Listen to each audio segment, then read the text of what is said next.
Watch Dogs is back, and it's set in London, so you know what that means. Mass genocide. That they may take our lives, but they'll never take our freedom!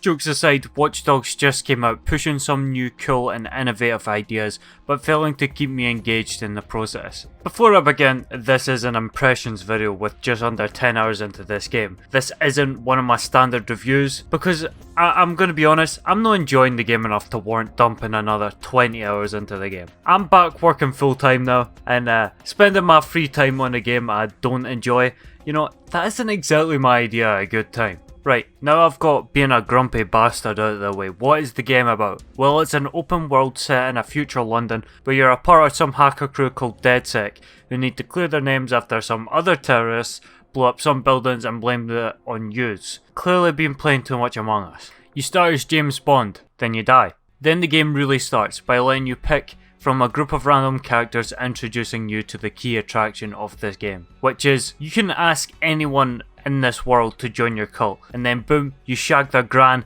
and then you can play as them with their own unique traits and abilities. So when I heard about this, of course, the first thing I did when I got out into the open world is I started looking for a fellow Scotsman. And well, after about 30 minutes of pushing randoms to hear their accents, checking their bios, I found absolutely fuck all. About 200 Irish people, but nah, no Scottish cunt in sight, until hours after I stumbled over a lassie with a Scottish sounding name and I was like, fucking hell. And I was right, motherfucker is Scottish. And by the way, the name's not even like Scottish at all. So I don't know what my fucking thought process was there. So my disappointment when I find the only Scottish person in my entire playthrough is a type 1 fucking diabetic. Never felt so stereotyped in my life.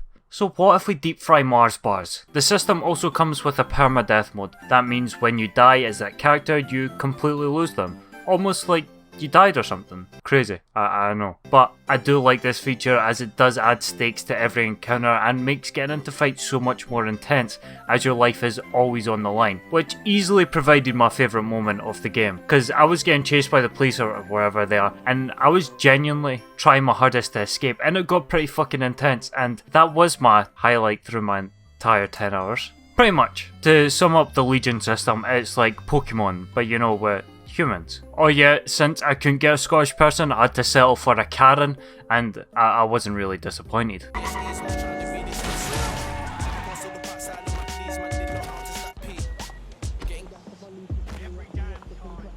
Right, where's the fucking manager?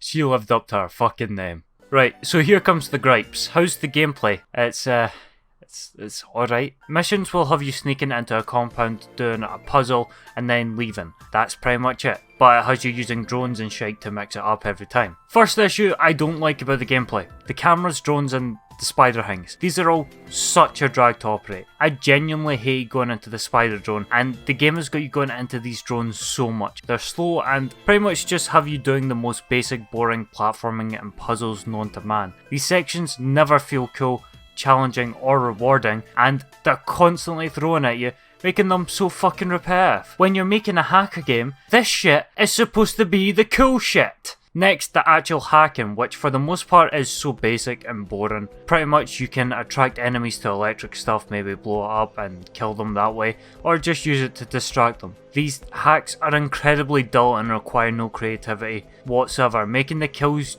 you do get with them so unsatisfying. I really do like the less direct hacks like moving a parked car in a certain direction or removing the cover, but these less binary hacking options that require some more creative thinking are so far and few between. The game does give you some freedom when approaching missions, like being able to use a character's drone to get on top of a building, but that's really just it. Just a few separate entrances, then repeat the camera mini game and blow up or distract your enemies with a phone, and it's just so jarring when you play the newer Hitman games, with the incredible sandbox those games have created, loaded with incredible systemic gameplay options, encouraging you to come up with creative ways to cleanly kill your target, purely because of entertainment factor. A game like Hitman allowed creativity, where this game does not. I don't know, that might be a bit harsh, but Hitman's a good game though. You should play it. I feel like not enough people have played it.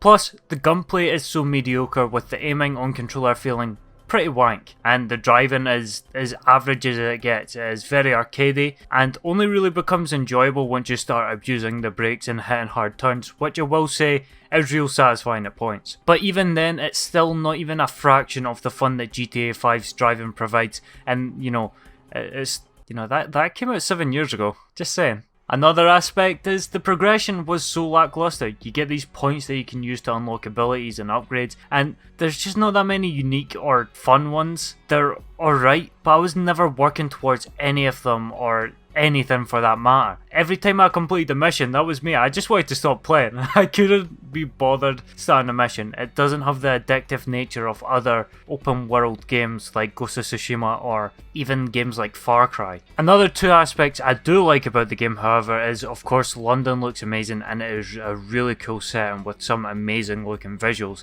And I also actually like the humour in this game, with jokes and descriptions about the characters, and the AI that talks to you throughout the game doesn't hold back, and I fucking love that. I realise this is a difficult distinction for a vicious mammal like you to grasp, but there is such a thing as being too violent. You know, it's just boring. I never had any incentive to play the next mission. I really couldn't care about the story, and the gameplay was painstakingly slow and incredibly unrewarding.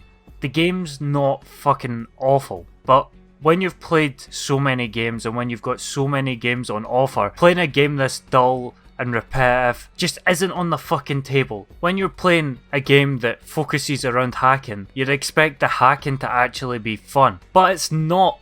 It's fucking boring. Probably the coolest aspect about this game is that you can fly on top of a drone. That's fucking it. And it's kind of disappointing when it's not really evolved that much since the original Watch Dogs. The gameplay is still pretty similar. That came out at the start of the generation. If they actually spent more time focusing on the gameplay and making it more enjoyable and fun, rather than these cool new systems and their amazing looking worlds, which they are great, they're cool, but if that much time went to the actual development of improving the gameplay and coming up with new fun creative ideas, I think Watch Dogs could be a fucking great game.